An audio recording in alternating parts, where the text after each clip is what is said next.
반갑습니다. 네, 바이오스 라이프 프랜차이즈 오너 전수진입니다. 안녕하세요. 네, 또 아침부터 이렇게 광명 오니까 너무 좋습니다.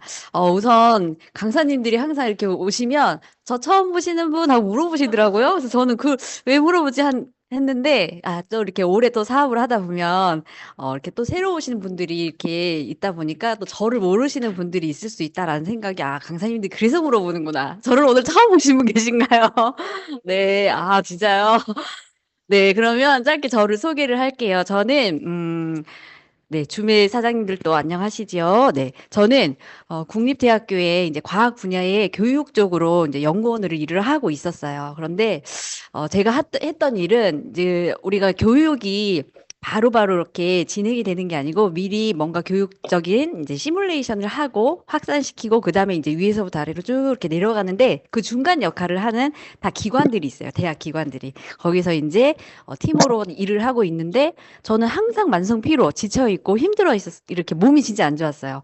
그래서 저를 소개하는 것만 해도 거의 30분이 될 그러한 이제 스토리를 갖고 있거든요. 우선 저는 20대 후반에 벌써 대상포진이 왔었어요. 그러니까 대상포진이 왔다는 건 엄청나게 면역이 되게 낮다라는 뜻이죠. 그래서 아이를 출산하는 과정에서 이제 출산하고도 나중에는 이제 호르몬 밸런스까지 막 무너지다 보니까 우울감까지 막 오면서 몸이 진짜 왜 퇴근하고 나면 스펀지 물 젖은 것처럼 쫙 가라앉는 그런 몸이었어요. 근데 어느 날 제가 자주 가는 곳이 있는데 항상 퇴근하고 이렇게 들리는, 항상 지치니까 마지막에 이제 들려서 집으로 갔던 곳이 옷가게였어요. 그래서 옷을 보면 예쁜 옷 보면 좋잖아요. 근데 그 사장님하고 좀 친해가지고 저를 되게 예뻐해 주셨어요. 근데 그 사장님이 저를 이제 오랫동안 봐왔던 분이시니까, 선생님 좀 살을 좀 이렇게 제가 살이 안 빠졌었거든요. 아기 낳고 출산하고. 지금은 상상이 안 가시겠지만 제가 진짜 이렇게 조금 살이 쪘었어요. 그래서 살이 찌면 어디도 찌는 줄 아세요? 코도 살이 찌를 정도로 그 정도로 이렇게 살이 좀 많이 쪘었는데 출산 후에도 잘 빠지지 않는 그러한 특히 이제 엉덩이 밸런스가 이렇게 깨져 있어 하체가 이렇게 뚱뚱한 그런 몸이었어요. 그래서 저보고 좀 살을 빼면 어떠겠냐고 이렇게 권유를 하셨어요. 근데 그분은 항상 이렇게 다이어트를 하신다고 무슨 해독 주스, 그다음에 무슨 식초 다이어트 이런 걸 매일 했던 분이세요. 속으로 그냥 별로 신뢰가 가지 않았지만 그분이 어쨌든 제가 옷을 열심히 골라서 집에 이렇게 쇼핑백을 들고 딱 집에 갔는데 그 안에 이제 파란색에 지금 유니시티 클리어 스타트팩이 들어 있었어요. 제가 열받았었어요. 나한테 옷도 팔았는데 그렇게 영양제까지 이제 파네. 저는 이제 싫다고 했거든요. 안 먹는다고 했었거든요. 이제 영양제까지 파네. 뭐 이렇게 생각으로. 근데 그분이 뭐라고 했었냐면 선생님 장 청소를 한번 해봐. 이렇게 하면서 소장 청소를 한번 하라고 했어요. 대장이라는 말을 했었으면 저는 그냥 이렇게 귀담아 듣지 않았을 텐데 소장이라는 말에 그때 당시에 소장 청소, 작은 창자 이런 말은 잘 우리들이 잘 쓰지 않았어요. 잘 몰랐어요. 근데 지금에야 너무 건강에 대한 관심이 많아졌기 때문에 그래서 제가 소장을 청소한다고 그 6m, 7m나 되는 엄지손가락의 굵기로 이걸 청소한다라는 그 생각이 딱 나서 그래 한번 해보지 하고 제가 딱 한 달 먹었어요. 근데 저한테 나타난 변화는 뭐였냐면 아침에 눈 뜨는 게 너무 다른 거예요. 아침에 눈이 확 떠졌고 그다음에 제가 이제 이런 어깨나 이런 게 너무 아팠는데 이게 안 아프기 시작을 한 거예요. 약간 기분이 좀 좋다는 느낌? 뭐 이런 거? 어쨌든 저한테는 그러한 여러 가지. 그리고 저는 이틀에 한 번, 3일에 한 번 배변 활동을 했는데 그게 변비라고 생각하지 않았어요. 근데 하루에 한 번씩 너무 캐비언을 싸니 너무 편했어요. 자, 그러면 이제 이걸 한 달만 하고 말을까요? 저는 이거를, 나 이거 한 달만 더 해봐야 되겠다 하고 제가 이제, 사장님한테 물어봅니다. 사장님, 제가 이거를 한 달 더 먹고 싶은데? 라는 소리를 하는 순간 사장님의 눈빛이 어떨까요? 엄청 반짝반짝. 이분은 지금 저한테 그냥 이렇게 한번 툭 하고 던진 건데 먹고 좋다고 하니까 그때부터 눈빛이 반짝거립니다. 그래서 저한테 그때부터 선생님 이게 그냥 먹는 게 아니고 하면서 계속 말을 돌려요. 그를 돌리면서 본인도 이제 말을 하기가 저한테 되게 그랬었나 봐요. 선생님 이게 그니까 말이야. 이게 그니까 어떻게 사면 되냐면 그 선생님 아메이 같은 거 알지? 뭐 애터미 같은 거 알지? 막 이래요. 그래서 사장님 제가 그랬어요. 사장님 네트워크 마케팅이요? 그랬어요. 왜 그러냐면 저는 이미 그러한 유통들이 이제 학교 교수님이랑 이런 수업에 이런 거 네트워크 마케팅, 대기업이 가져갈 수 있는 유통의 구조에서 우리는 소비자들을 위한 유통 구조 이런 걸 이미 알고 있어서 사장님 그거 되게 좋은 거예요. 막 이러면서 막 설명을 해줬어요. 대기업이 가져갈 뭐 유통을 소비자들한테 이익을 준다. 그러니까 이제 이분은 더 완전히 눈이 반짝반짝 거렸겠죠. 그래서 저는 속으로 생각했어요. 하지만 내가 할 건 아니지만. 하고 저는 이제 다시 이제 구입을 해서 먹으면서 그분이 이제 그때부터 저에게 엄청난 문자와 저한테 막 계속 뭐 어디를 가자고 강의장을 가자고 이걸 들어보라고 막 이런 요청을 하셨어요. 그래서 처음에는 막 두 달, 세 달 계속 거절을 하다가 내가 더 이상은 이분의 말을 거절을 했다가 그래도 저는 그 가게를 꼭 가야 되잖아요. 그래서 그리고 가게가 어떤 가격표가 없는 가게예요. 그래서 기분이 좋으면 가격이 싸지고 기분이 나쁘면 막 가격이 올라가는 그런 옷가게였어요. 그래서 제가 이 사람하고 관계를 좀 좋게 유지하려면 한 번은 가줘야 되겠다라고 하고 제가 이런 강의장에 오기 시작을 합니다. 그래서 제가 이 강의장 처음 왔을 때 앞자리를 이렇게 맡아놔요. 저는 앞자리 앉지 않습니다. 저는 맨 뒤에 앉습니다 하고 맨 뒤에 또 앉고 막 이렇게 하면서 진짜 좀 약간 꼴불개처럼 제가 그렇게 반대적으로 행동을 하는데 처음 강사분이 저처럼 이렇게 강사를 하시는데 손을 엄청 떠시면서 강의를 하시는 거예요. 제가요, 이 자리에 나올 사람이 아닌데요 하면서 이제 막 PD가 되셔가지고 강의를 하시면서 이 안에서 변화된 거 그리고 본인이 커피를 엄청 좋아했는데 커피를 끊었대요. 저는 그 소리만 기억이 좀 납니다. 왜냐면 제가 커피를 너무 좋아했거든요. 그래서 그러한 하나 두 가지씩을 문제 같은 것들이 해결이 되면서 저한테는 이런 키워드들이 떠오르기 시작했어요.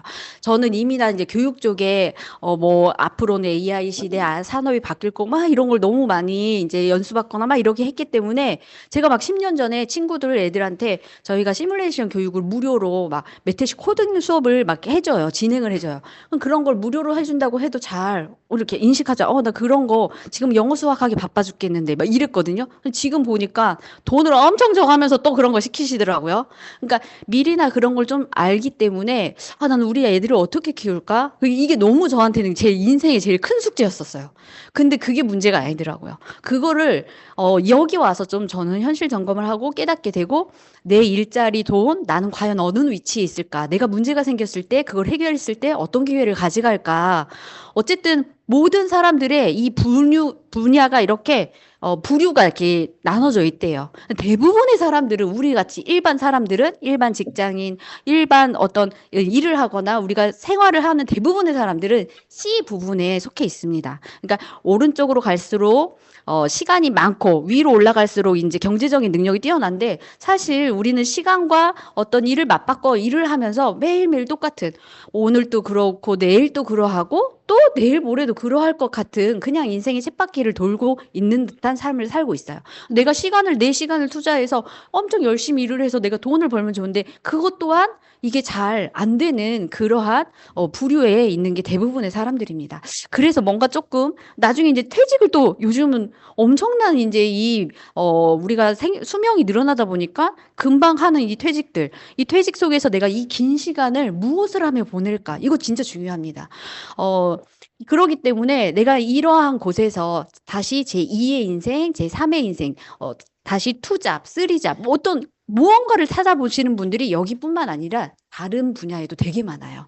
그래서 이런 여러 가지 것들이 트렌드에 맞는지 회사, 제품, 보상 시스템 타이밍이 유니시티뿐만 아니라 다른 거에도 복합적으로 내가 적용을 할 수 있는지를 체크를 해보셔야 돼요. 요즘 물가 너무 진짜 이게 물가가 너무 많이 오르는 게 체감을 하시나요? 저는 되게 둔한데 저같이 둔한 사람도 체감을 하는데 바로 오르는 게 이제 해가 말이 됐잖아요. 다시 오는 해가 되면은 이제 막 오르기 시작을 합니다. 미용실에 갔더니 미용실 원장님이 올해 또 다시 이제 인상이 되기 시작한다. 대부분 잘 알지 못하게 1,000원, 2,000원 오르지만 미용실은 10,000원 단위로 5,000원 단위로 올릴 것이다. 뭐 이렇게 얘기를 또 하시고 어제 바로 통보를 받은 우리 아이들 학원비 28만 원 뭐 이렇게 했던 학원비가 35만 원 뭐 이렇게 뛰어버리는 뭐 이해는 하죠. 다 같이 힘들고 뭐 이렇게 어쨌든 이러한 생활 속에서 근데 이런 학원비들이 해마다 이렇게 올라가는 그런 걸 보면서 그리고 저는 마트를 유니스티를 하면서 마트를 안 간지 진짜 오래됐거든요. 한 번 갔다 오면 뭐 쓰는 게 장난 아니고 그리고 뭐 이렇게 먹거리라든지 이렇게 밖에 나가서 먹는 게 장난이 아닙니다. 그래서 고금리, 고물가, 고환율 뭐 이런 것들 어쨌든 K곡선이라고 하는 게 정말 부자는 계속 부자가 되고 기업이 대부분 부자가 됩니다. 그리고 우리 일반인들은 이렇게 정말 부자가 될 수 없는 그런 구조에 계속 그 차이가 벌어지고 있더라. 근데 이 구조가요, 경제 구조에서만 그럴까요? 아이들 공부에서도 그래요. 학교에서도 옛날에는요, 우리 상, 중, 하 이렇게 어느 정도 골고루 분포가 돼 있었는데 요즘은요, 잘하는 아이 아니면 그냥 아예 못한 중간이 없습니다. 그러니까 모든 분야에서 중간이 사라지는 그러한 또 시대가 도약이 됐어요. 그리고 우리의 이제 건강이나 고씨가 문제입니다. 제가 여기에 만약 우리 신랑도 고씨였으면 여기다 신랑이 고씨까지 적으려는데 어쨌든 고자가 붙는 이 시기에 과연 나는 어떻게 뭔가를 해야 할까? 뭐 이런 것들이 되게 불안합니다. 그래서 특히나 일자리 우리가 어떤 일을 해야 할까? 나 여기 어쨌든 지금도 일을 잘 하고 계시는 분, 각 분야에 정말 많은 일들을 하고 계신 분들이 있을 겁니다. 저도 그전에 일을 할 때 정말 내 어떤 가치와 내 사명감을 가지고 제가 정말 일을 했던 그런 곳에서 과연 이 자리가 나를 지켜줄 수 있을까? 교수님의 팔의 목숨 같은 나의 그런 목숨이 이 지켜줄 수 있을까? 뭐 이런 것들. 저희 신랑도 회사를 다니는데 회사가 매 해마다 계속 이제 사람을 이렇게 해고를 하는 그런 이제 마지막 또 이번 이제 신입 그거 되면서 해고를 하는 그 시기에 계속 이제 그 두려움에 회사를 다니는데 한 3년 전부터 이제 많은 인원을 계속 축소를 시킵니다. 저희 신랑의 연구팀에도 한 40명의 연구팀이 있었는데 지금은 다 잘리고 15명이 남았어요. 자, 그러면 그러한 직장 속에서 우리 신랑 또한 밑에 있는 후배 눌러야 되고 위에 있는 막 선배들 그 등살을 이것도 밀어내요. 얼마나 그 버티기 힘들었겠어요. 그래서 제가 어느 순간 물어봤죠. 그 노후는 어떻게 대체할 것인가? 저는 이제 신랑을 사실 되게 기대하고 믿었었거든요. 근데 저뿐만 아니라 저희 직장인 대부분이 그래요. 너희 노후 뭐야? 우리 신랑이지. 뭐 이래요. 얼마나 불쌍해요, 남자들. 근데 어쨌든 그렇게 했던 신랑한테 물어봤는데 동공이 흔들리더라고요. 아무 생각이 없어요. 현실에도 지금 잘리냐 마냐 하는 판에 자기가 미래를 어떻게 5년 뒤, 10년 뒤 막 이게 생각이 되겠어요. 그래서 저는 생각을 했어요. 내가 우리 신랑이 지금 현 상태를 유지해주고 있으면 나는 20년, 30년 뒤를 미리 지금 준비하고 있어야 되겠다. 좀 약간 이런 생각을 했어요. 그러면서 유니시티를 좀 적극 알아봤고, 어, 잠깐만요. 이게 지금 우리가 이 일자리, 노동, 기계가 사람을 대체하는 거, 이 지금 무서운 시대가 지금 오고 있다고 하잖아요. 이게 지금 다 문제야. 우리 직업이 다 없어질 거야. 사라질 거야. 근데 사실 이러한 문제는 200년 전부터 계속 끊임없이 이루어왔던 거예요. 기계가 사람을 대체하는 거. 근데 이것도 뭐냐면, 처음으로 방직 공작에 그 기계가 들어와서 사람들이 이 기계들로 인해서 자기 직장을 다 잃어버리니까 다 이 기계들을 부시는 그런 운동을 하기 시작을 한 게 바로 이 기계 파괴 운동이었어요. 근데 이렇게 어쨌든 이러한 공장들이 AI가 들어서고 내 직업을 대체한다고 하지만 사실 새로운 직업은 계속 생겨납니다. 근데 그런 새로운 직업이 계속 생겨나는 거에서 과연 우리 세대가 지금 할 수 있는 게 무엇일까? 이건 되게 심각하게 AI 쪽도 이제 앞으로 엄청난 그런 산업들이 올 건데 거기에서 인재 주니어 개발자들 이제 시니어 개발자들이 돈을 엄청 많이 벌지만 밑에 인재 배우고 인재 막 경험하는 그 주니어 개발자들조차 돈을 그렇게 많이 벌 수 없는 구조예요.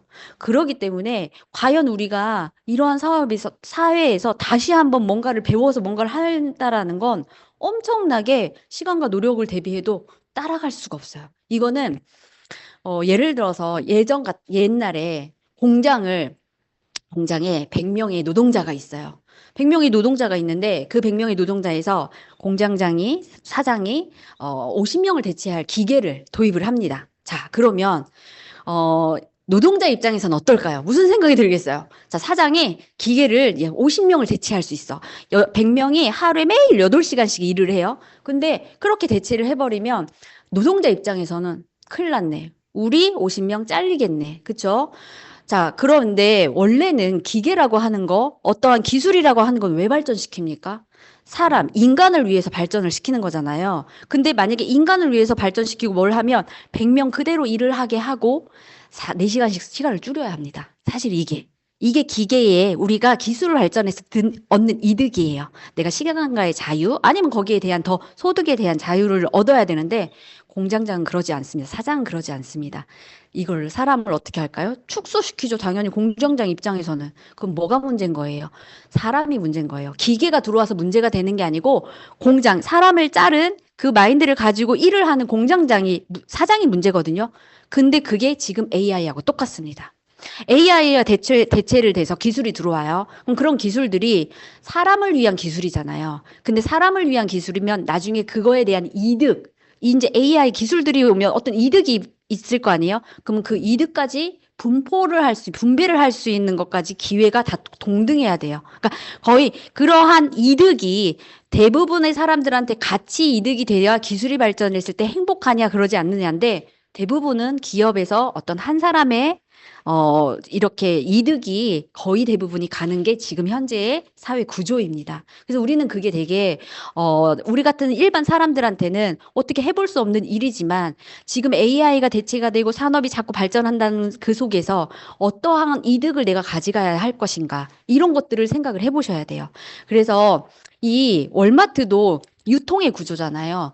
이 보면은요, 월마트가 온라인 유통인데 이 마트가 제조를 하는 게 아니에요. 그냥 제품을 유통을 하는 거예요. 그러니까 이게 유통의 구조에서 아마존도 마찬가지로 유통의 구조에서 이 유통을 분배를 잘해서 모든 사람들이 같은 그러한 여러 가지 것들을 가져가면 좋은데 이거 보세요. 자녀 3명의 재산이 219조예요.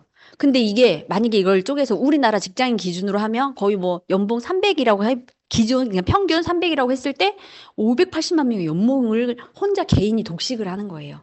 그러니까 이게 문제라는 거예요. 어떤 기업이 어떤 유통의 과정이나 아니면 AI가 창출이 돼서 어떤 기술의 과정 모든 그러한 기술적인 과정에서 독식을 하는 게 되게 문제가 되는데 앞으로는 그게 더 심각해질 겁니다. AI를 지배하는 자와 이용하는 자와 이용할 수 없는 자는 뚜렷하게 구별이 돼요. 그럼 그걸 이용할 수 있는 자는 어마어마한 부를 가지고 가게 됩니다. 대부분 우리가 알고 있는 그러한 고위층에 이게 그래서 이러한 구조를 만약에 네트워크 마케팅이라고 하는 구조는 이 유통의 구조를 분배를 하는 구조예요. 이게 처음부터 잘못된 방향으로 가니까 이게 인식을 그렇게 할 수 있는데 이게 원래 이 구조 자체가 분배의 구조. 그래서 사회적으로 내가 어떤 이득을 취할 수 있는 아마존 같은 경우도 되게 사실 이 아마존이 그냥 이렇게 제조를 하는 게 아니고 유통을 하는 과정에서 블로거들을 또 모집을 하기도 해요. 그러니까 블로거들이라고 하는 건 내가 어떤 제품을 쓰고 이거에 대한 것들을 막 좋다라고 해주고 했을 때 홍보해주는 역할을 하는 또 역할을 합니다. 근데 이런 블로거들한테 어느 정도의 퍼센티지를 떼어준다라고 이렇게 했어요. 그러면 이 사람들이 만약 예를 들어 청소기가 너무 좋아. 그럼 나는 이 청소기가 막 좋은 걸 리뷰를 해줘요. 리뷰를 한 다음에 거기 밑에다가 어떤 배너를 딱 설정을 해서 이거를 보고 나도 그럼 이 청소기 사야지 하고 거기로 갈 수 있도록 클릭을 유도하게끔 해서 만들어요. 그럼 거기를 클릭을 해서 내가 이 제품을 구입을 하는데 그것도 24시간 안에 그 행위가 이루어져야 3% 떨어지는 거예요. 그러니까 뭐 이런 식의 구조로 블로거들을 막 이렇게 해요. 그러면 우리 입장에서는 이렇게 소비자들이 이런 식으로 구매를 해서 블로거들도 참 같이 부자가 되면 너무 좋겠죠. 근데 사실 블로거들이 그렇게 부자가 되진 않습니다. 이게 한 달에 해가지고 통닭값 벌었어 막 이러고 그래요. 거기 보면 나 뭐 해서 뭐 벌었어. 뭐 피자 한 판 먹을 값 벌었어. 막 이래요.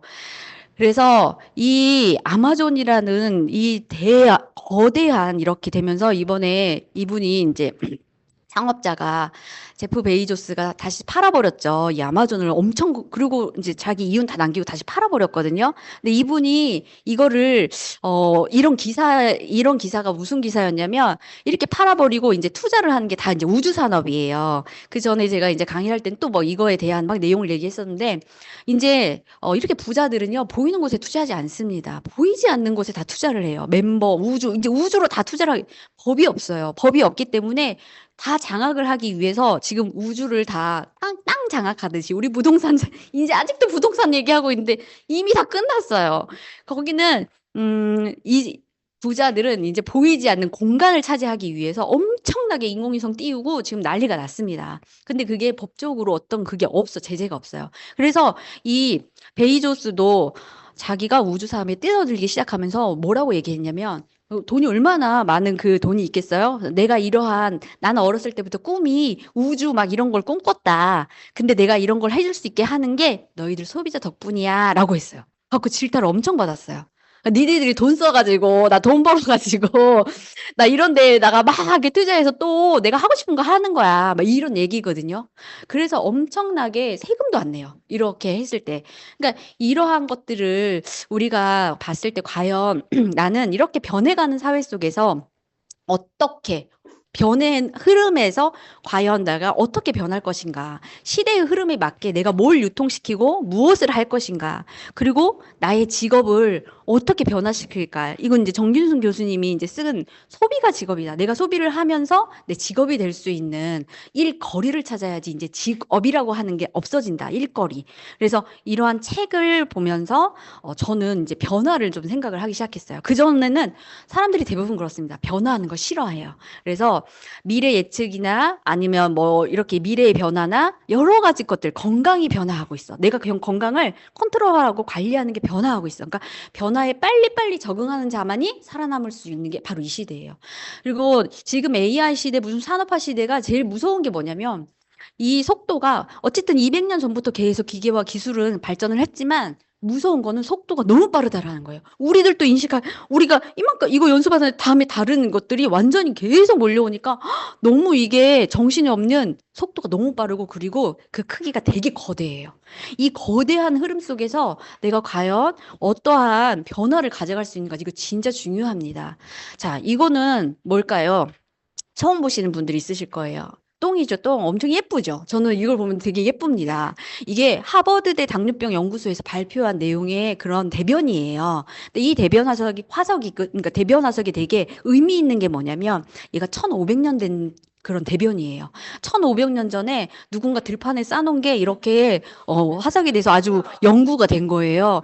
근데 지금 막 우리가 대변 막 이런 것들이 되게 이렇게 중요하게 미생물을 연구하는데 중요한 자료가 되거든요. 근데 이 1500년 전에 발견된 이 똥이 뭐가 그렇게 의미가 있냐? 여기를 연구를 해봤더니 지금 현대인의 장애 환경의 미생물하고 완전히 다른 거예요. 즉, 여기서 발견되는 미생물의 거의 40%가 현대인의 장에서 발견이 되지 않아요. 사라진 거예요. 미생물이 사라졌다라는 건 그게 다시 복구할 수가 없거든요. 근데 이러한 장내 환경의 문제점, 변화되는 거, 그러니까 이때 당시의 식습관과 지금의 식습관 완전히 다르다라는 거죠. 그래서 이때 환경에 제가 막 계속 똥이라고 했더니 어떤 분이 좀 똥이라고 했다고 근데 대변이 잘 말. 대변이 이게 이걸 두 가지로 만약에 요약을 한다면 어떤 게 있냐면 이 대변의 대부분은 식이섬유입니다. 대부분이 식이섬유로 되어 있고 그다음에 이 변을 분석을 했을 때 우리가 장 점막 있잖아요. 장 점막이 두꺼워야 병이 어떤 염증이나 이런 걸 막을 수 있거든요. 근데 그런 장 점막 우리 현대인의 장에서는 장 점막층이 두꺼워지지 않는 유전자들이 계속 발견이 돼요. 그러니까 자꾸 염증이 생길 수 있는 두꺼워질 수 없는 여기는 이제 그런 유전자 미생물들이 되게 많이 발견이 되고 그다음에 이제 또 두 번째는 제1형 당뇨에 이렇게 더 걸릴 확률이 우리 현대인들의 장에는 어린 아이들이 1형 당뇨에 노출이 될 환경에 유전자들이 미생물들이 더 발견이 됐어요. 그러니까 이거랑 비교를 했을 때. 그리고 이 대변에서 뭐가 또 발견이 됐냐면 항생제 내성이 되게 적다는 거예요. 그러니까 우린 지금 엄청나게 항생제 내성이 강하다 보니까 1세대, 2세대, 3세대도 말이 안 듣는 그런 우리 사람의 몸이 됐잖아요. 그러니까 그러한 여러 가지 미생물들이 발견이 되면서 당뇨협회에서 예전에 우리 식단과 지금의 식단이 너무 달라졌기 때문에 이 장내 환경의 미생물들도 완전 달라졌다. 그러면서 사람의 건강이 완전히 바뀌었다라고 하는 걸 발표하기 시작을 했습니다. 자, 그래서 이걸 또 뭐가 있냐면 그 암이 있잖아요.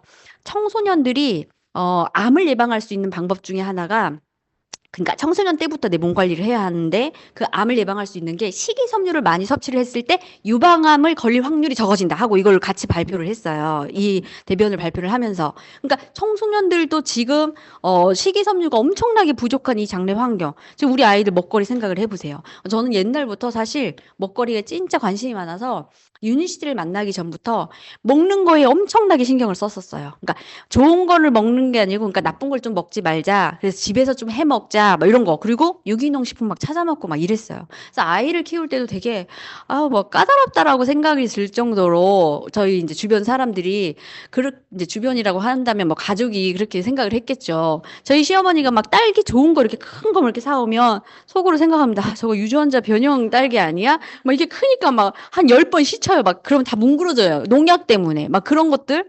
그러니까 좀 그리고 바깥에서 막 뭘 먹으려고 하면 우리 신랑이 이제 외식을 하려고 하면 내가 만들어 줄게. 집에서 막 탕수육 만들고 막 치킨 튀기고 막 이랬어요. 그러니까 바깥 음식 먹지 마. 그리고 애들도 막 쿠키, 빵 막 다 만들어서 막 먹이고 막 어쨌든 막 그러면서 했는데 제가 그나마 관리한다고는 했지만 제가 어느 순간 학교에서 뭔가를 검출을 했을 때 제 몸에 피만 제일 많은 것들이 검출이 됐어요. 그리고 적혈구도 이렇게 막 우리가 현미경 막 이렇게 성능 본다고 이렇게 피 이렇게 했는데 모양도 되게 다른 이렇게 원반 모양이어야 되거든요, 적혈구가. 근데 뭐 이렇게 꼬불꼬불꼬불 안 좋았어요. 그리고 막 뭐가 제일 많이 검출이 됐어요. 제 머리카락, 이렇게 중금속이라든지. 그래서 제가 아니 나는 그렇게 많이 제한하고 골라 먹고 했는데 왜 이럴까라는 생각을 하면서 제가 그때 이제 유니스트를 만납니다. 그래서 이러한 먹거리들의 문제 그리고 GMO 작물에 되게 관심이 많았고 그리고 물에 되게 관심이 많았었어요. 그런데 유니스트에 강의를 왔을 때 뭐 그런 것들을 계속 강의를 하고 이런 것들에 관련된 거를 얘기를 하더라고요. 그래서 이 GMO에 관련된 여러 식품들, 아까 그 대변에서 발견이 된 건 그 당시에는 먹거리가 종류가 다양했다라고 표현을 하더라고요. 근데 우리가 지금 먹거리가 종류는 다양하지만, 그러니까 어떤 자연 재료가 되게 다양했다라는 표현이죠. 근데 우리는 지금은, 자연 재료가 종류를 여러 가지를 먹는 게 아니고, 하나의 재료를 가지고 여러 가지 음식을 만들어서 먹죠. 그러니까 이제 문제인 거죠. 그러니까 특히 이런 것들이 재료는 아마 원래 원재료는 다 똑같습니다. 근데 어떤 거는 뭐 우동으로도 만들고 라면으로도 만들고 뭐 여러 가지 것들로 이렇게 만들기 때문에 제가 이런 거에 되게 민감했고 이런 것들이 우리 아이들 장내 환경에 들어갔을 때 엄청 문제가 된다. 그리고 제가 우리가 안 좋은 거를 계속 먹을 때는 잘 모르다가 입맛이 좋아지고 좋은 걸 먹잖아요. 나중에는 제가 어느 종이컵도 저는 사실 안 씁니다. 나중에 한번 해보세요. 종이컵에다가 우리가 항상 뭔가 차를 타고 커피를 타서 마시잖아요. 근데 그냥 뜨거운 물을 담아서 마셔보세요. 그럼 본드 냄새가 나서 도저히 먹을 수가 없습니다. 그리고 이런 여러 가지 이제 뭐 가공식품이라든지 이런 거에서 그 MSG 이런 성분들 자연 MSG 말고 인공적인 게 들어가잖아요. 그럼 나중에 두통을 일으키는 게 이 MSG의 그 성분이에요. 그러니까 몸이 더러우면 그것도 잘 못 느껴요. 그런데 몸이 정화가 되게 깨끗하잖아요. 그럼 조금만 그 과자 저는 사실 과자 초콜릿 이런 걸 진짜 좋아했었어요. 그럼 기운이 떨어지면 스트레스 받으면 이게 막 당기거든요. 그런 걸 먹었을 땐 모르는데 정말 몸을 깨끗하고 오랜만에 그런 걸 딱 먹잖아요. 그럼 한쪽 두통이 너무 와요. 그럼 이런 것들이 내 몸에 독소적인 부분을 일으킨다라는 거. 그래서 이런 것들을 이제 문제가 되는 여러 가지 환경의 문제가 결국에는 내 염증에 많은 질병과 관련이 됐고 내 장내 환경에 독소를 일으키고 자가면역, 암, 당뇨 뭐 이런 여러 가지 현대인의 병이 늘어난다는 거. 미세염증. 우리가 정말 그 안에 있는 정말 오래된 그러한 오래 가는 염증들이 정말 문제인 거고 지금은 또 어떤 것까지 같이 가냐면 인슐린 저항성의 문제. 이거를 이렇게 미리 얘기하는 회사가 바로 유니스트인 것 같아요. 그래서 인슐린의 저항성의 문제로 이런 염증들이 정말 문제가 되고 우리가 변비는 뭐라고 하죠? 만병의 근원이라고 하잖아요. 대부분의 현대인들이 다 변비래요. 어, 이거는 이제 제가 어떤 예전에 책을 읽었었던 그런 내용인데, 우리가 사실 자변기로 바뀌면서 우리는 예전에 이렇게 숲을 뛰어다니면서 살았던 옛날 사람들을 보면은 사실 이렇게 구부리고 앉아가지고 하잖아요. 그랬을 때 여허벅지가 배를 눌러주면서 배변 활동을 되게 활발하게 할 수 있는 그러한 몸의 구조인데, 그냥 자변기 이렇게 앉아서 하는 구조로 변하면서 이게 이제 장내 그런 환경이나 이런 압박이나 이런 것들이 변했다고 하더라고요. 이렇게 변천사가. 그러니까 대부분의 사람들이 다 이렇게 변비가 오는데, 오랫동안 이 소장에서 음식을 흡수를 하고 위로 옆으로 이제 나머지 찌꺼기들이 가면서 저기 옆에 이제 크론병이라고 이렇게 써 있는 그 부분에서 위로 올라가야 돼요. 그 찌꺼기들이 밖으로 나와야 되는 과정이잖아요. 근데 이거는 위로 거꾸로 올라가야 되니까 뭘 거스르는 운동이에요? 중력을 거스르는 운동입니다. 사실 진짜 여기로 이렇게 올라가는 운동은, 중력을 거스르는 운동은 항상 이게 되게 힘이 필요해요. 그럼 그걸 쫙 밀어주고 옆으로 당겨주고 아래로 쫙 밀어주는 그런 역할을 해야 되는데, 그런 힘이 없으니까 오랫동안 머물러 있는 거예요. 그러다 보니까 각종 내독소들이 다 몸으로 흡수가 되면서 문제가 되거든요. 그럼 밀어주는 힘이 뭐가 있냐? 식이섬유입니다. 그런 식이섬유들이 열심히 밀어줬다가 옆으로 옮기고 아래로 옮겨줘야 하는 역할. 요즘은 잘 또 맹장 수술을 하지 않아요. 왜 그러냐면 맹장이 되게 중요한 기관이구나. 왜 맹장에 여러 가지 미생물들이 있다가 내 장내 환경이 안 좋아지잖아요. 그럼 얘를 맹장에 있는 장내 환경들, 그 미생물들이 쫙 쏴준대요. 그러면서 그거를 변화를 시켜준대요. 근데 그 균형을 맞춰줘야 되는데, 나 맹장 띄었어. 나 뭐 쓸개 띄었어. 모르게 그러한 염증이 생겨서. 그러니까 염증이 생기기 전에 몸이 잘 내가 관리를 하고 해야 되는데, 그러한 문제점들. 자, 그 다음에 이 시대의 제일 큰 문제점은 뭐예요? 어쨌든 혈관 문제잖아요. 이 혈관 문제가 심혈관 질환에 고혈압, 고지혈, 당뇨, 비만, 이거는 병이 아니고 어떤 증상이라고 하잖아요. 침묵의 살인자, 고콜레스테롤 혈증으로 인한 문제가 우리들의 지금 시대의 제일 큰 문제이기 때문에, 이런 거를 해결할 수 있는 솔루션이 있는가? 혈관이 늙는 만큼 뭣도 늙어? 신체도 늙어요. 그런데 이 혈관이 늙는 만큼 실제로 늙는 게 잘 보이지 않습니다. 내 피부가, 제가 이걸 들고 하니까 너무 불편해요. 자, 이걸 이렇게 하고 할게요. 잘 들리겠죠? 자, 피부가 늙는 건 금방 보이죠? 그러니까 여러분들이 피부가 늙으면 어디로 가요? 막 피부가 가잖아요. 근데 사실 속에 신체가 늙는 건 잘 안 보입니다. 이게 안 보이다 보니까 이거를, 내가 어떤 증상들이 있을 거예요. 손발이 저리다든지 차갑다라든지 머리가 찌릿찌릿하다든지 분명히 증상이 있을 텐데, 그런 증상들이 이 혈관하고 연관이 있다라고 생각을 못 합니다. 그래서 이 혈관이 늙는 걸 막는다고 한다면 조금 더 내 몸을 이제 문제를 일으키지 않는다라고 생각을 하는데, 우린 사실 이런 혈관에 문제가 있고 나서야 그걸 해결을 하려고 하죠. 그게 바로 약에 이제 의존을 합니다. 약이 물론 이러한 급한 여러 가지 문제점들을 해결해주는, 너무 이제 인간한테는 도움이 될 수 있는 그러한 부분들로 계속 약을 개발을 하고 약에 대한 것들 연구를 하죠.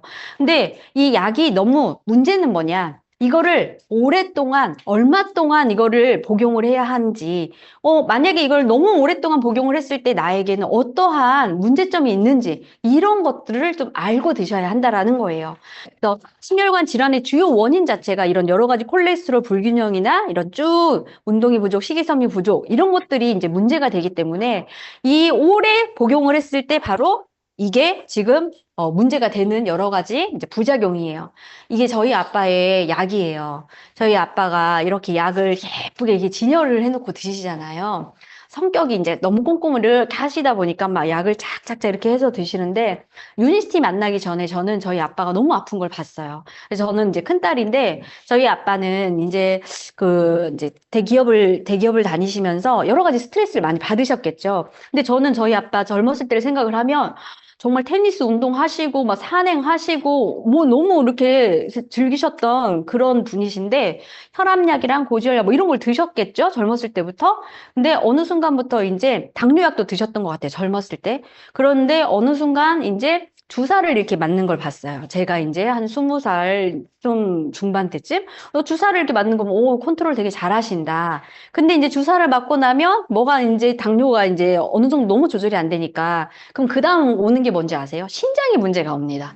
그래서 또 판정을 받은 게 만성신부전증, 이건 유전입니다. 그러니까 다 유전으로 병원에서는 이렇게 얘기를 해서 그렇게 또 판정을 받으면 투석을 하기 시작을 했어요. 근데 투석을 하기 시작을 하는데 그때 당시에는 저는 이제 전라북도 군산에서 왔는데 군산에 투석실도 없었어요. 그래서 전주에 전북대까지 가가지고 이제 투석을 받는 과정에 일주일에 한 번, 뭐 일주일에 두 번 그러다가 군산에 이제 투석실이 생기기 시작했는데 그 투석을 일주일에 세 번 받고 이런 과정을 보면서 아, 이건 진짜 아프면 안 되는 거다. 이거의 예방이 이제 답이지 너무 멀리 간 강을 건너는 거는 다시 되돌아올 수 없는 그러한 여러 가지 저희 아빠의 상황을 봤어요.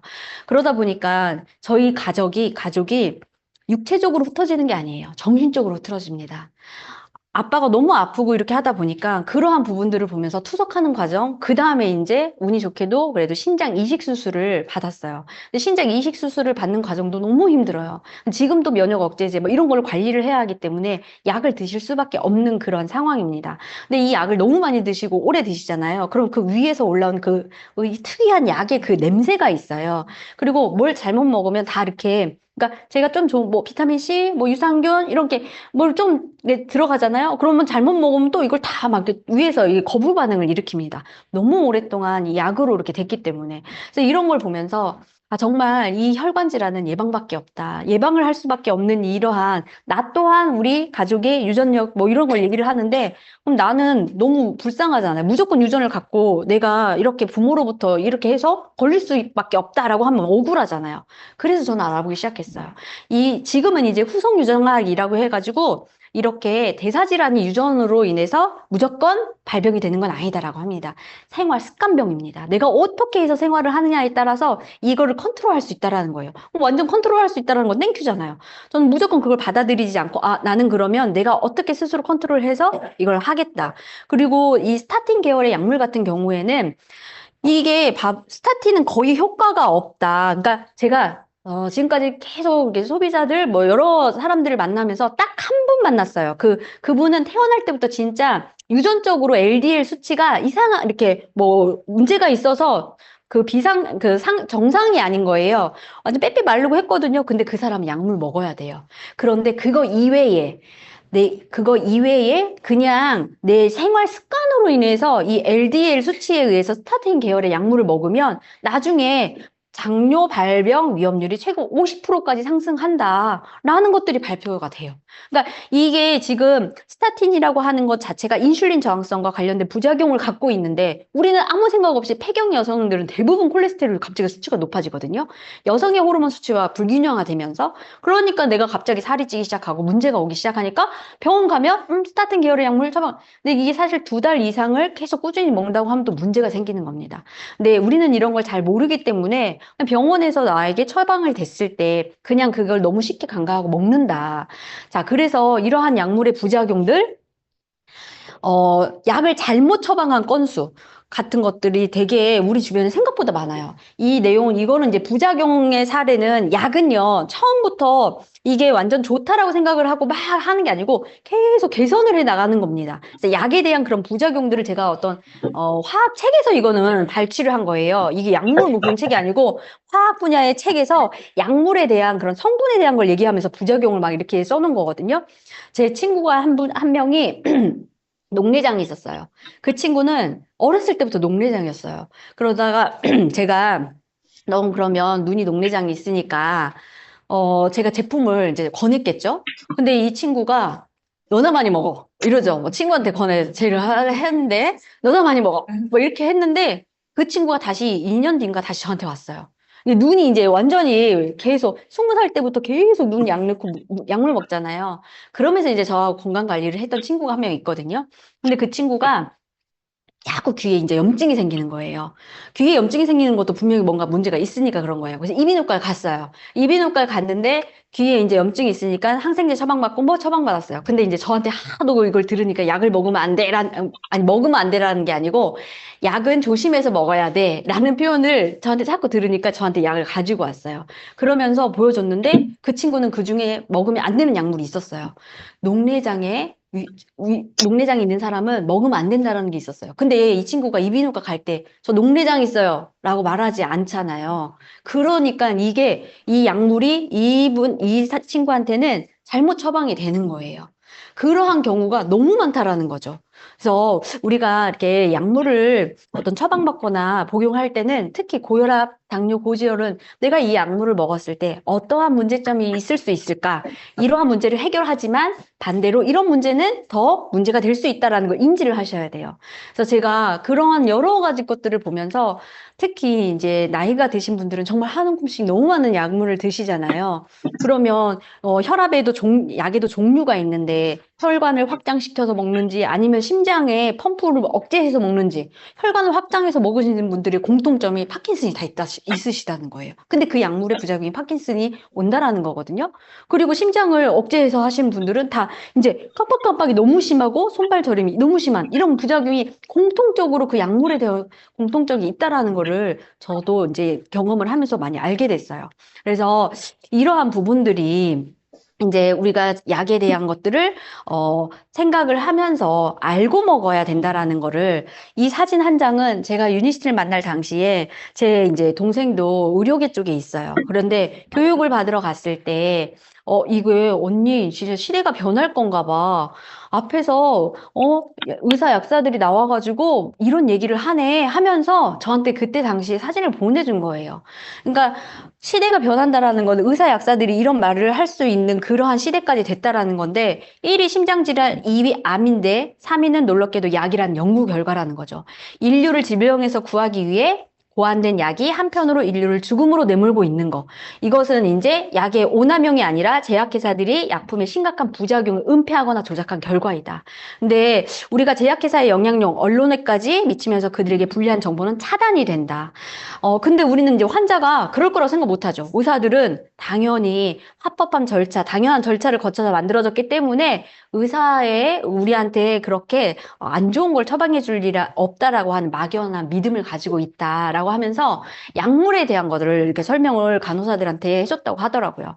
그래서 언니 잘 해봐. 이게 요즘은 진짜 약이 작용과 부작용이 있기 때문에 내가 그 부작용적인 부분들을 정말 감안하고서라도 약물을 투여한다면 그게 선택이 되겠지만 만약에 그렇지 않은 경우에는 한 번쯤은 생각을 해봐야 한다라는 거. 그래서 우리는 미리미리 건강을 예방을 하자라는 생각에 건강식품 뭐 여러 가지 것들을 정말 골라서 많이 먹죠. 그래서 이런 것들을 많이 먹었을 때 이제 제일 중요한 건 저도 윤희 씨를 만나기 전에 정말 많은 선물들과 이런 것들을 이렇게 먹으면서 그리고 이제 저희 아빠가 이제 시골에서 엄청난 뭔가를 막 해다 주셨겠죠.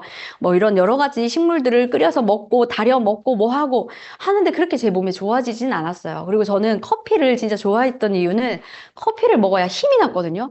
근데 이 아침부터 눈 뜨면 그냥 커피부터 찾아서 마시고 끝날 때까지 이 커피로 제 몸을 컨트롤 했었어요. 근데 한의원에 가면 제 맥을 잡아보면 절대 커피를 마시면 안 되는 몸이라고 얘기를 해주세요.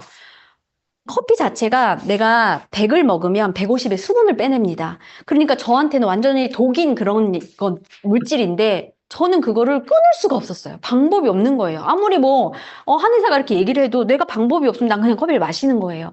근데 제가 이 안에 와서 커피를 끊을 수 있게 한 게 바로 이 에너지였어요. 이 에너지 항산화 기능에 이런 건강 기능 식품의 제품을 섭취를 하면서 내가 내 몸에 안 좋은 것들을 섭취를 안 하기 시작을 하는 거예요. 그런데 저한테는 중요한 게 뭐였냐면 이게 얼마나 안전한가, 얼마나 이 자체가 효능 효과가 있고 안전성이 제일 중요했었어요. 그래서 내 원인, 근본을 좀 치유할 수 있는 거, 세포가 다시 살아서 그 세포의 기능을 할 수 있게 만들어줄 수 있는 역할을 하는 거. 그냥 캡슐 안에 담아서 어떤 가루가 담겨져 있어서 그 가루가 역할을 하는 게 아니고 이런 역할을 할 수 있는 제조 배합의 어떤 기술이 있거나 이런 것들에 대한 연구를 하는 그런 회사였기 때문에 저는 그게 너무 신뢰가 갔어요. 제가 제조배합이라고 하는 거를 처음부터 저는 그거를 보고 되게 들었을 때 뭔가를 제조를 할 때는요, A와 B를 제조를 했을 때 특히 식물은요, 제조하는 게 되게 배합하는 게 힘듭니다. 그냥 캡슐에다가 담아 놓는 게 아니고요, 얘네들이 만났을 때 향과 색과 어떤 성분들이 만났을 때 그게 오히려 독이 되는 것들이 있어요. 근데 그렇게 독이 되지 않고 어우러져서 기능과 효능을 낼 수 있는 게 있어요. 근데 그거를 약과 같이 효능을 낼 수 있는 것이냐, 아니면 그냥 아무런 그냥 기능 없이 얘네들을 그냥 캡슐에 담아 놨느냐, 이거를 조금 구분을 할 줄 알아야 돼요. 근데 제조 배합의 그러한 기술이라고 하는 직접 개발을 하고 그다음에 120년이 된 전통 이 몸만 인체만 연구를 했다라고 하는 그런 회사에 저는 신뢰가 갔습니다. 그리고 되게 중요한 건 제가 아까 그 대변에서 뭐가 부족하다고 했죠? 식이섬유. 대부분의 뭐 비타민 뭐 B1, A2 뭐 이런 걸 얘기하거든요. 근데 여기는 식이섬유를 기반으로 한 모든 제품의 식이섬유를 기반으로 한 주요 이제 제품이 그러한 기반으로 제품으로 해서 안정성의 인증 마크를 받고 과학자들이 직접 개발을 한다라고 하는 게 저한테는 정말 되게 신선했고, 이거를 좀 알아봐서 내가 나의 도움이 되는 그러한 원래는 다 음식이 다죠. 음식을 잘해서 먹어야 되고, 그리고 제일 첫 번째는 이런 좋은 것들을 먹는 게 중요한 게 아니고, 우선 나쁜 거를 먹지 않는 게 중요합니다. 근데 그런 것들을 조금 더 알아볼 수 있는 그런, 여러 가지 책과 솔루션이 있어요. 그래서 저는 무조건 안전한 게 되게 중요하다. 이런 성분들이 제가 막 그 농약 막 이런 거에 되게 중금속에 엄청나게 그런 것들을 보고 검출하다 보니까 그런 거에 되게 예민했었거든요. 아니, 다 오염됐고 다 똑같은데 어떻게 이거를 뭐 이렇게 추출할 거야? 막 이런 식으로 막 제가 물어보고 막 이랬었어요. 근데 그래서 기술력이 되게 중요한 거예요. 내가 어떤 성분에서 그 중요한 성분만 빼냈을 때 이게 기술력이 없잖아요. 그럼 다 갈고 그냥 섞어서 끓이고 해서 추출하는 거고 내가 그 기술력이 있다면 농약 성분의 중금속 빼고 나머지 정말 중요한 것만 쫙 뽑아내는 그 기술력 이게 되게 중요한 거예요. 그래서 효능 효과가 있어야 되고 그거를 검증한 게 바로 PDR이라고 하는 약학의학 사전이었던 거예요. 그 약학의학 사전에 올라갔다라는 건 모든 성분부터 제조부터 이게 안전성을 인정을 해주겠다라고 하는 그러한 제품들이 올라가는 거거든요. 그래서 이러한 여러 가지 PDR에 등재가 되고 안정성과 효능 효과가 있는 거. 이번에 제가 GLIC에 갔을 때 이제 대부분 많이 갔다 오셨나요? 여기 계신 분들? 들리는 게 다 다를 수 있어요. 가서 감동과 여러 가지 것들에, 이 큰 무대를 보면서 저는 또 들리는 게 이렇게 과학자들이 나와서 하는 얘기들, 아니면 이 회사들의 이 제품을 어떻게 설계하고 하는 내용들을 이 GLIC에서 얘기를 하는데, 저는 이거에 되게 완전, 연구하고 직접 제조하는 과정을 사진을 이 부사장님이 이렇게 찍으신 거예요. 그러니까 대부분의 이런 기업들은 그런 걸 잘 공개하지 않습니다. 대부분 뭐 이렇게 홈쇼핑이나 이렇게 하는데 회사들 보면 공개하는 거 봤어요? 우리 제조 공장입니다. 우리 어떤 원료를 사용합니다. 아닙니다. 대부분의 그냥 성분을 얘기를 하고, 그리고 성분을 얘기를 했을 때 그 성분에 대한 기능과 효과를 얘기하지, 그 제품에 대한 거를 얘기를 하는 건 없습니다. 거의가 아니고 아예 없어요. 그래서 이 첫 번째 사진은 저는 이 사진들을 보면서 너무 완전히 제가 뒤를 이렇게 딱 당길 정도로 좋았었거든요. 그 이유는 뭐냐면 우리가 사실 식물이라고 하는 거는 우리가 식물에서 항산화제를 얻는 거잖아요. 근데 식물들은 우리는 사람은 돌아다니면서 나를 보호할 수 있어요. 근데 식물들은 돌아다니면서 보호를 못해요. 그럼 뭘 만들어내냐면 항산화 물질을 만들어냅니다. 그럼 항산화 물질을 만들어낼 때 최대한 자연 환경에 맞게 바람과 그 햇볕과 공기와 이 온도에 맞게 자기의 항산화 기능을 만들어내요. 자, 근데 제가 전라북도에서 왔잖아요. 그럼 전북은 스마트팜 농장이 엄청나게 지금 크게 청년들 해가지고 나라에서 밀어줘가지고 하거든요. 근데 거기는 스마트팜은 어떤 그 원리냐면 정말 밀폐된 거기에서 무공해. 아무것도 들어올 수 없어. 이 안엔 정말 깨끗하게 해서 만들어요. 그래서 스마트팜에서 주문한 야채들 장난 아니게 이렇게 야들야들해서 진짜 부드러워서 이거 어린 그 이파리 같이 생겼거든요. 그런데 사실 식물은요. 강한 햇빛과 바람을 다 맞으면서 자라면서 항산화 기능의 물질들을 만들어내야 돼요. 그리고 곤충들이 꼬이면 꼬일수록 더 많은 항산화 기능들을 만들어내요. 왜 그러면 자기를 보호해야 하니까. 뭐 어떤 물질들은 사람한테 도움이 되기 때문에 우리가 그런 항산화 기능을 먹는 거거든요. 근데 그렇게 스마트팜 해가지고 그냥 24시간 불이 켜져 있어요. 그러니까 계속 얘네들은 광합성을 해서 영양분을 만들잖아요. 그러니까 24시간 동안 계속 빛을 쬐어서 빨리 키우는 거예요. 빨리 자라게. 그래서 걷어내고 수확하고 또 이걸 보면서 얼마나 많은 영양소가 이 속에 들어있을까. 사실 이거는 우리가 진짜 야채를 먹는 게 아니고 어쩌면 눈으로 보는 가짜 야채를 먹는 게 아닐까. 근데 유니시티는 그 어떠한 다른 회사처럼 무슨 농장이 있어요 이러지 않아요. 그냥 전 세계가 우리의 밭이에요. 식물을 전 세계를 찾아 돌아다닙니다. 전 세계에서 그 지역에 맞게 그 지역의 어떤 특정한 환경에 맞게 생긴 항산화 물질을 저희들은 공급을 해서 제조 배합을 해서 만드는 기술력을 가지고 있는 거예요. 그래서 그러한 농장을 아니 지금 그러한 모습들을 보여주는데 저 첫 번째 사진 있잖아요.